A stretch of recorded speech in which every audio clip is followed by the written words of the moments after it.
Hi, everybody. We are back here again. This is an episode that I've wanted to do for a while now. He's always been a close friend. We used to work together. That's how we met. And I always saw what he went through. I always kind of looked at him as like a little brother. And, we talk sports all the time. And, just generally I've seen, he goes through a lot, but he keeps it pushing. I've seen him go through a lot over the years, and he just, like I said, he's very resilient, as so many have that come on the show. So, Johnnykins, would you like to introduce yourself? Yeah, my name is John Holland. I currently live in Hughesville, PA. You asked me to come on here and just talk about my disability, I guess. It's funny, I said we talk sports, and I just had an ESPN notification go off. But yeah, so John and I used to work at this factory place that we won't mention their name because they're shit. But yeah, we first met. He was a very grumpy person, so I didn't know what his deal was. And when we met, then we got to know each other one day. We worked together. We started talking about football. I was like, all right, this guy's kind of cool. And then we realized we had a lot in common. Yep. So do you want to tell us kind of what your disabilities are so people can know? I have what's called Bardet-Biedl syndrome. Basically, you're born with different genetic things where you're either missing or have discrepancies with organs or limbs. Like a disfigurement. Yeah, almost kind of on like a genetic level. The big one for me is obviously retinitis pigmentosa, which is where you start losing your retina and your rod and cones start going in your vision.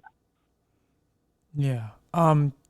So obviously you said what the disfigurement is, but can you kind of explain what yours is? Because yours is with your arm, right? Right. Yeah. So I was born with I have a left arm.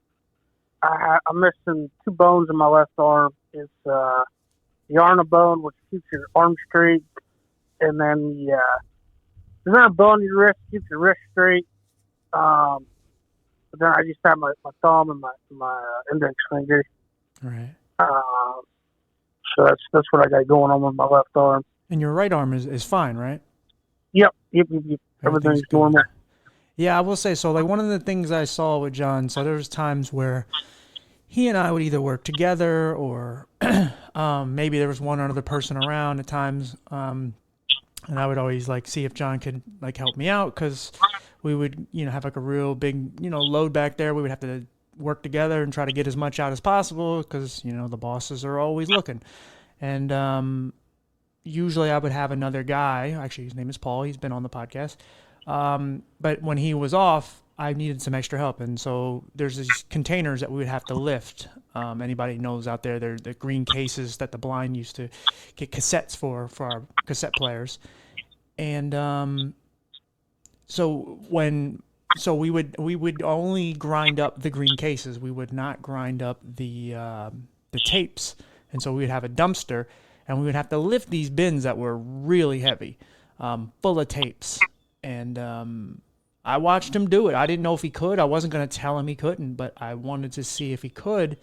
So I watched him one time just kind of slowly pick it up, kind of use it all of his body, his chest, everything, and then kind of get it up on the ramp and then just slowly lift it up. I mean, it was a pain in the ass, and I know he didn't enjoy it, but he did it. And that was one of the things where I was like, okay, this guy, he's got something. Because I see a lot of other people in his shoes, and don't just in our case, this place hired visually impaired and blind people. I saw a lot of people with the visual impairment and didn't have the issues with his arm, and he still did it. And others would just kind of go, I don't want to do that, just laziness. So, I always had respect for you when I first saw you do that. Yeah, and as far as those bins, at first it was kind of a struggle, but the big thing that I noticed, especially growing up, was, and you can't lift the whole big bin. Like, originally, I only filled it halfway, like, when we first started lifting those guys.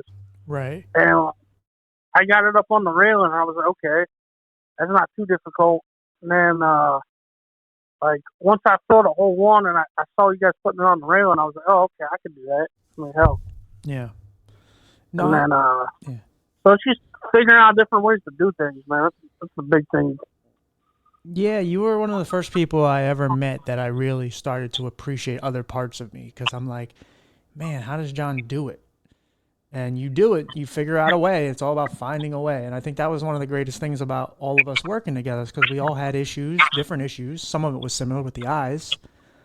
But at the same time, it's like we found ways to just work together. Like if there was a blind guy back there and they were going to help pull these containers, one of us would pull one of the containers and then they would hold on to the back of our container and then they would pull a container. So essentially you're leading the blind, but we found ways to figure it out. And it was Right. it was always one of my proudest moments there, because it was like we found ways to get the best out of each other. Yeah, and, I mean, it was fun as hell working with you that one year because, like, there's 4 of us working on one container, and, like, we all figured it out. And eventually, like, we had a lot of the big pig pens that were full of green cases, and, like, there was, like, a jungle back there almost worth of them. And, we got through that pretty quick, I remember. Yeah, no, and that was the thing. We worked really well together, and I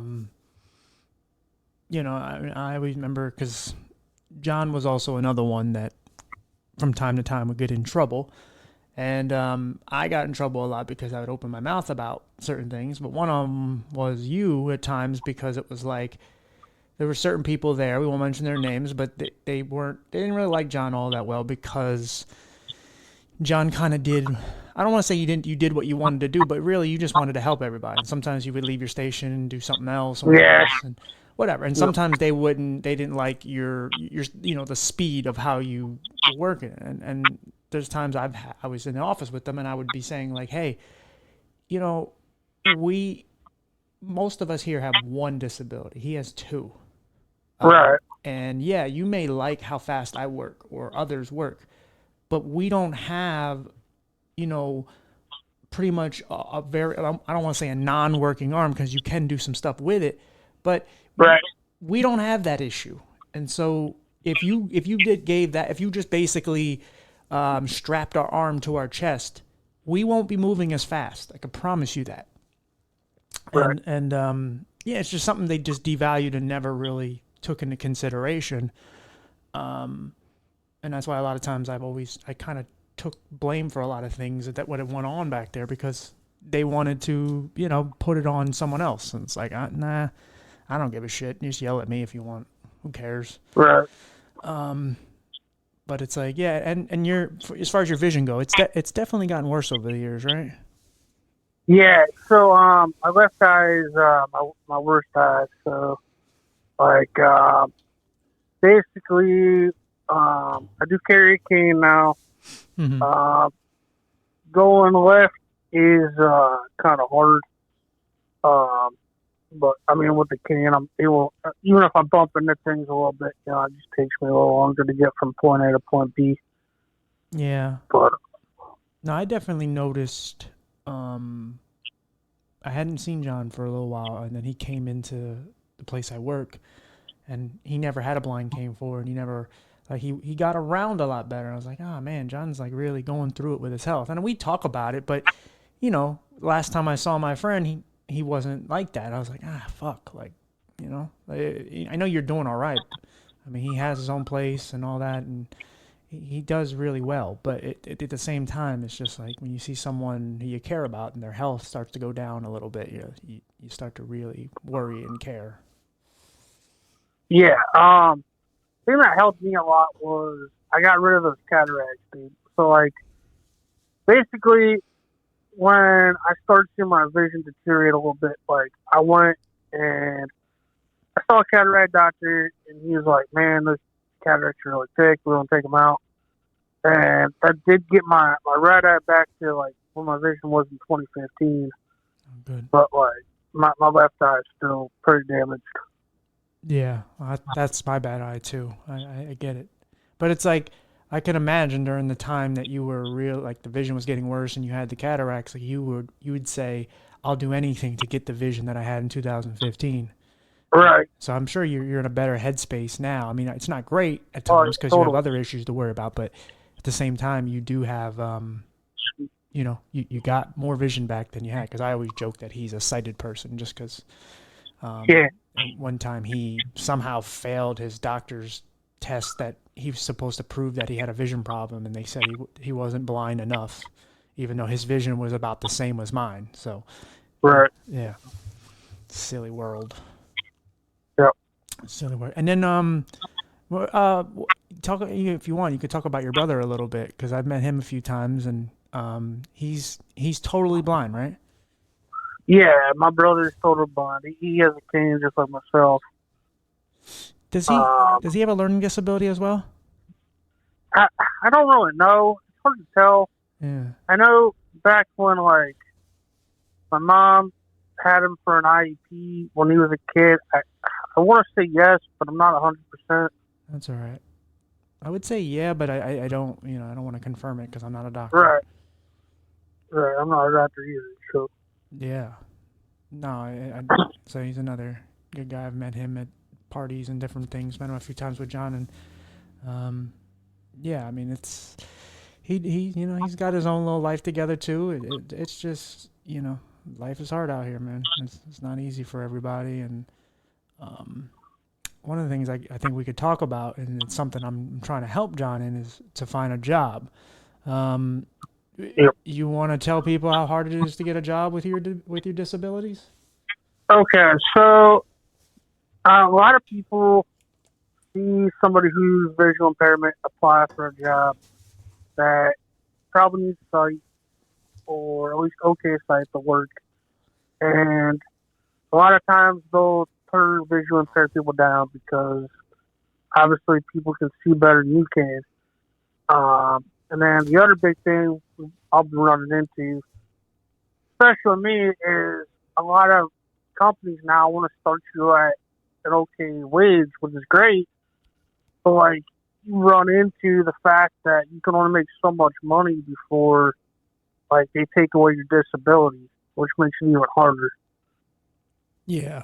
So for anyone who doesn't know, they have a separate category for blind from disabled, which doesn't make any sense because we're disabled. But Right. the separate category, I learned I learned this recently, that the reason why we are allowed to make more is because the advocates many years ago that were blind and visually impaired, they fought harder and they had a louder voice than every other disability. I don't know if that's true, but that's what I learned.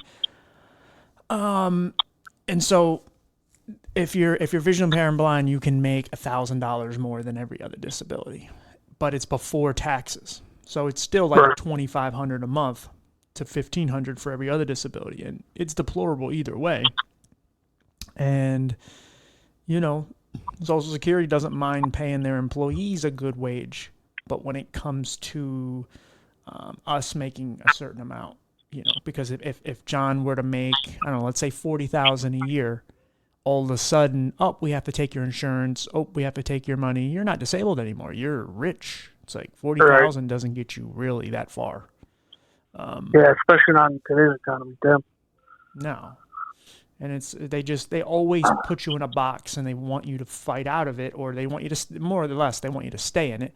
They don't want you to Right. work. They really kind of, they make us feel like there's no point on working, even though John's a worker, as am I, and I don't want to stay home forever. Like, I like sleeping in, but I also like working. I like making a wage. I like looking at my account and going, I made that money. It's also nice to get out and do something, like especially with the weather being cold now. It's good to go to a place of business and talk to people or have a purpose in life almost. Yeah. Oh, yeah. You don't want to feel like just some old curmudgeon that's stuck in your house, can't go anywhere. When you're visually impaired Right. or blind and you can't Exactly. drive, yeah, you could take Ubers and all that, but that catches up to you. Oh yeah. and John lives in a smaller town than I do. His town is a little outside of mine, but there's not much going on where he lives. And so if he were to take an Uber, he would have to go pretty much to my town.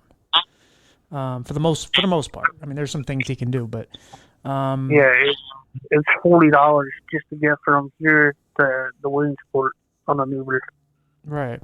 Yeah. So you can imagine that if you're doing that every day for work or going somewhere, you know. Right.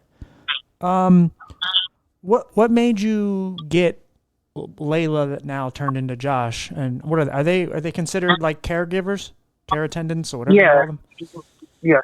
Okay. So what made you find? Because you didn't have one up until about a couple years ago. So what made you finally just give in and ask for help? So I noticed I definitely needed some more help around the house. Not that I was living in filth or anything, but like I just saw there was some stuff around the house I know I couldn't do by myself, and I needed to reach out and get some help.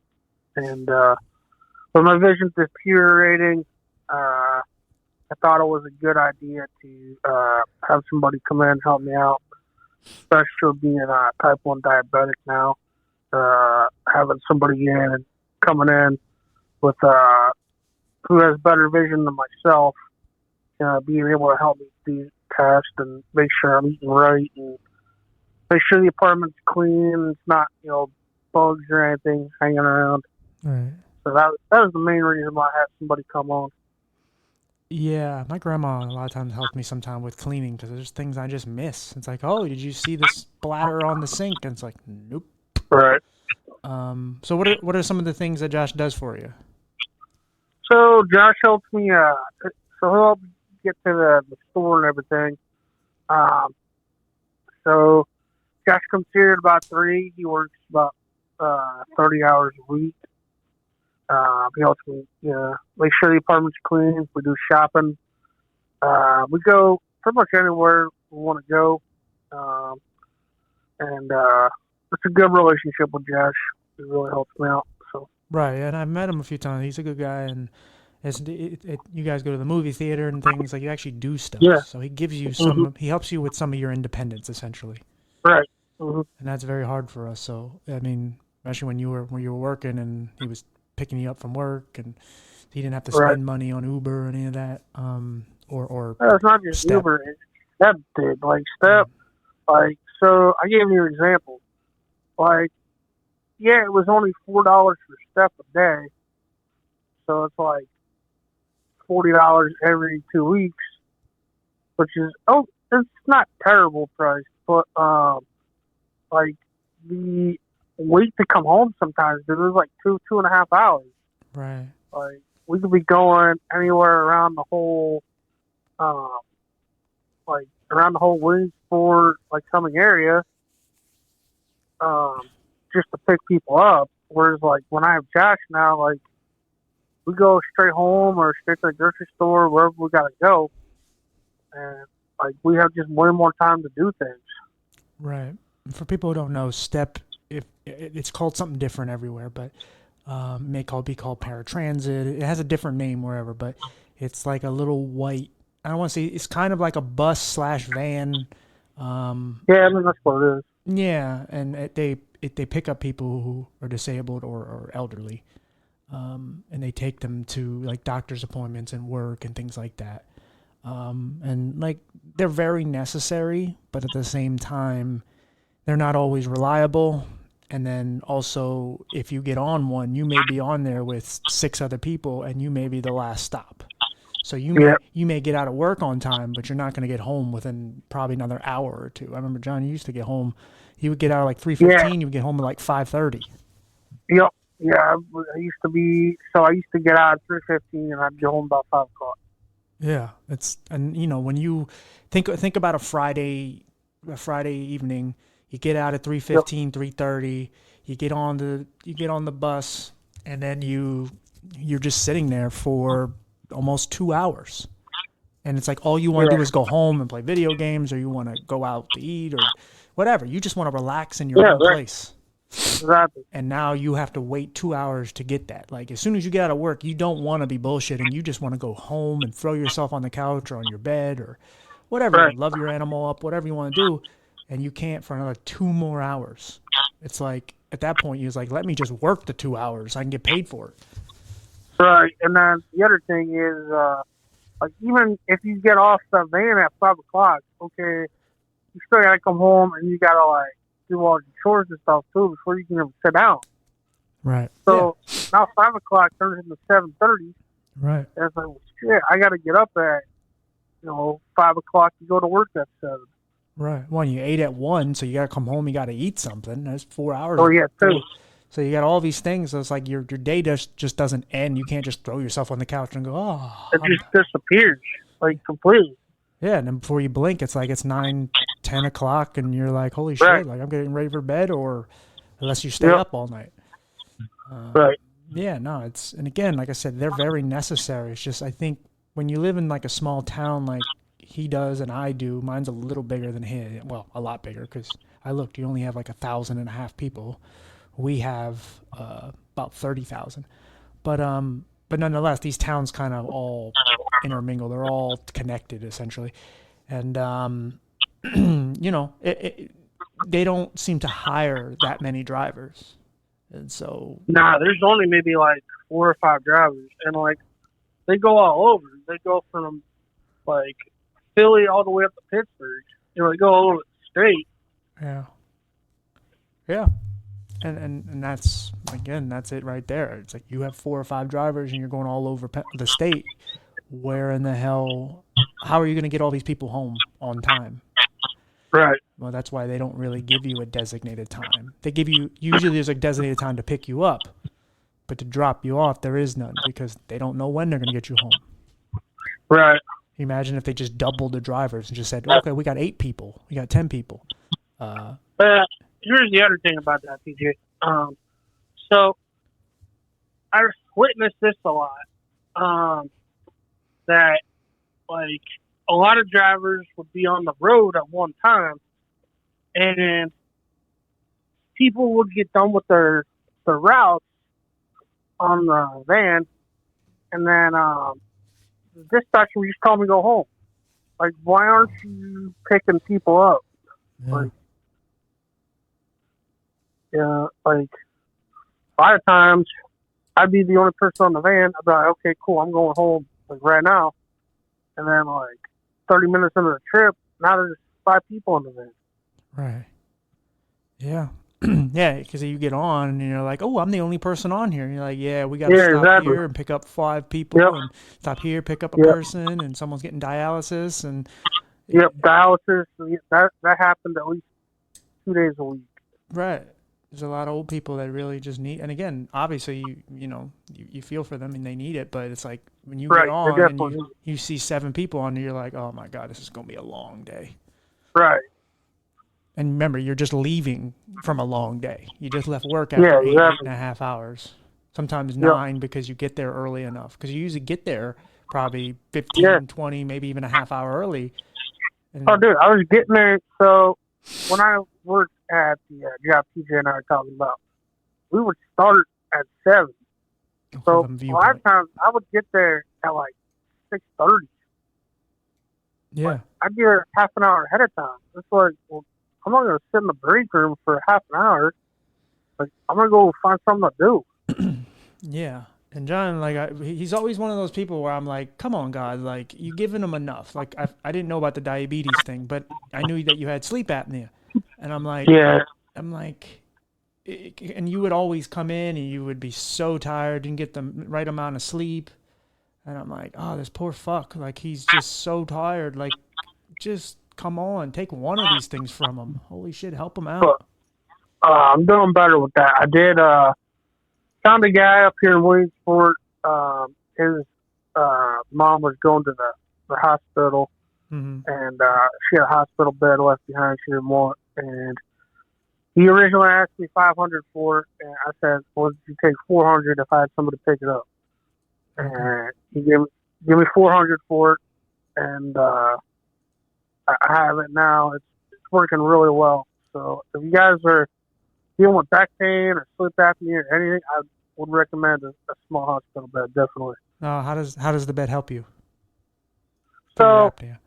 when you have sleep apnea and you're on a CPAP, or even if you are on a CPAP and you think you have sleep apnea, the bed adjusts both head and foot so you can elevate yourself upwards so that you're not sleeping flat and you're breathing better that way. Yeah. Ah, okay, that makes sense. Yeah. I didn't know you did that. Well, that's good. So you are sleeping a lot better? Oh yeah, definitely. Okay, good. How many hours of sleep you get? Depends. Usually between 8, around 8. Well, that's very good. Yeah, most people aren't Yeah. getting 8, so that with sleep apnea you're getting that. That's good. Yeah. You got the right mask finally? Yeah. Yeah. So another big thing, if you guys have sleep apnea, pro tip. If you guys get the big Vader mask and you don't like it, reach out to whoever you get your supplies from and tell them you want just a nose piece. And you just breathe in and out through your nose, and it works a lot better. It works great. Okay. Yeah, and everybody's affected differently. Um, now you're not like a real big guy, but did they ever tell you it could get better if you lost some weight? No, my sleep apnea is hereditary. My dad had it terrible bad. Okay, that's what I thought. My dad was never on a machine until later in his life, and doctors said that was some of the worst sleep apnea he ever saw. So. Right. Wow. Okay. Yeah, that's saying something, man. I mean, Yeah. I know a lot of people with it. It's just, I'm so happy I don't have it, but every time I can't sleep, I'm like, oh, I think I got it now, and I don't. But, oh, yeah, that's got to be. Yeah. Now, like, do you with your mask, do you have to like sleep on your back? You can sleep any way you want. I used to sleep on the back. That's just the way I've always slept. So. Oh, okay. Yeah, I wish I could sleep like that. I could rarely can I sleep like that. I feel like it's really hard to sleep on your stomach because, like, the mask is kind of in the way. Right, with the mask, I mean, yeah, sure. Yeah, Yeah. I'd imagine so. And you get tangled up and... Yeah. Yeah, I noticed, I guess they're starting to do more sleep studies at home now, that you take a kit home and you can... but you have to sleep for 6 hours, which I think is ridiculous because it's like, if you're not sleeping and you're seeing if you have sleep apnea, how the hell am I supposed to sleep 6 straight hours? I'm not sleeping. Right. So when I did my sleep apnea test, I was in a hospital room. They attach all these diodes to your head. It's kind of like super glue, but it's not quite super glue. And then they attach some diodes to your chest. You got a heart monitor on, oxygen monitor. And they start you out with the big Vader mask first.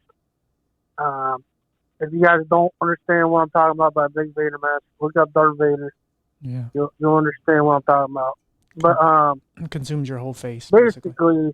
Yeah, it's a big mask that goes over your whole face and covers your nose and mouth, and you breathe through it. But basically, some people have a lot of time with that because you feel like you're suffocating. Yeah. Where it's like the first 4 hours they put you on that to see how you do, and then if you're suffocating like I was, they'll put you on what's called, it looks like a rebreather, like when you go scuba diving. Okay. For your nose. Basically, it's just two little nose pieces that go up your nose, and you just breathe in and out your nose. Gotcha. Okay. And I did way better on that. How do you sleep with all that shit on you? It's not real hard. It's just a nose piece. So it's a little rubber nose piece, and then there's a hose that goes into the machine itself, and then the machine has a little reservoir in it that's got water in it, and it pumps air into your nose and your mouth and keeps your tongue open. You don't choke on your tongue while you're sleeping. Gotcha. And keeps your airway open so You breathe better. Yeah, gotcha. All right. Yeah, no, it's good to learn about stuff like that because I don't think everybody kind of knows. And I think everybody knows somebody with sleep apnea, but they don't really know how, like, all the intricate parts and how they do it. Because, like I said, anything, I'm like a diva. Like anything that causes me any annoyance while I'm sleeping, I won't sleep. But I know people Right. who literally can just fall asleep in a recliner, just put their head back, and Yeah, I I mean, can't do that. I have to be comfortable. uh, so the other thing that's really easy if you start using the nose piece to practice, and you just put it in your nose and don't turn the machine on and just breathe in and out and get used to doing that. Because as you do that, you're gonna get used to the air more and more. Right. When you first had to try that, was it? Did you get like anxiety from it? Because you had to try No, breathing a different way. so I did wake up halfway through um the first time I used it, and that's normal. If you guys, everybody out there who has sleep apnea for the first time and you're trying the machine, if you wake up halfway through the night, you can't breathe, just take your mask off for a couple seconds, get a deep breath. If you need a glass of water or something, do that, and come back and just put the mask on your face. Don't turn it on, but just breathe in and out a couple times, and then turn your machine back on. Gotcha. Okay. Yeah, sounds good. Um, yeah. Like I said, I always thought about like Colorado, Johnza. You're a big Chiefs fan, right? No, Broncos fan. Don't ever say John. that again. Oh shit. Sorry, I had your mic muted accidentally. No, Yeah, you're a big Chiefs fan, right? no, never. No, I'm kidding. He's a Broncos fan, and I always wondered how. I've never been to Colorado. I always wondered Nice out there. how the air is. I'd always wondered how different it is because some people can't take it. It's not that much different. The only thing that's weird is if you're cooking something up in the elevation, um, you have to like be careful how you boil water and stuff because like the anything that you boils way faster than normal. Right. Gotcha. Yeah, it's weird. Yeah. Well, I know you got some things to do, my friend. I just wanted to make sure you come on. Um, Yep, I always love talking to you. You know I love you, but yep, um, definitely. I'm always here for you. But I'm happy you can come on and be a part of this show. We just for some reason just never got to it because you were supposed to be one of my first guests, and I don't know what the hell happened. But We got busy. we got busy with shit. Yeah. But anyway, my friend, I'm here. I hope Yep. you need anything, I'm around, and I'll let you know when the episode comes out. Okay, sounds good. All right, buddy. Y'all have a good holiday. Yeah, you too. Well, yeah, to the fans. See you guys. See you, See y'all. Johnkins.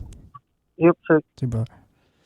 All right, buddy. I know it's a short one, but his Josh, the guy, the care attendant, he's coming over, and they're gonna go do stuff. So I didn't want to impede on his life too much. I'm just trying to get my friend on because I've been looking for some more guests, and he's somebody I continue to keep passing over, and I'm not doing it intentionally. So I love the little guy, and so I'm happy he's doing all right. So my job is to try to help him find a job because he is a good worker and he has real value to some workforce, some place that could really use him. I know he can do a lot. Anyway, everybody, please enjoy yourself out there. This episode's probably coming out around New Year's, so Happy New Year to everybody. Merry Christmas, and Kwanzaa, even though I know that's a myth. And I know people are going to be like, what? Let me know if there's anybody out there who listens to this episode. Tell me if you celebrate Kwanzaa or you know someone that celebrates Kwanzaa, and please tell me about it. I'm not going to Google it. Just tell me, because I believe it's a myth. Because I have a lot of black people in my life, and not one of them celebrates Kwanzaa. And of course, Happy Hanukkah. And yeah, I'm just being silly, but let's just end this episode on that. Let's have some fun, and everybody, I hope you have a good holiday. I know it's a rough time of year for everybody, but yeah, just do what you can do. Do your best, okay? Love y'all, and I'll see y'all later. See you guys. Oh, it's not loud enough. Now it is. Bye, guys.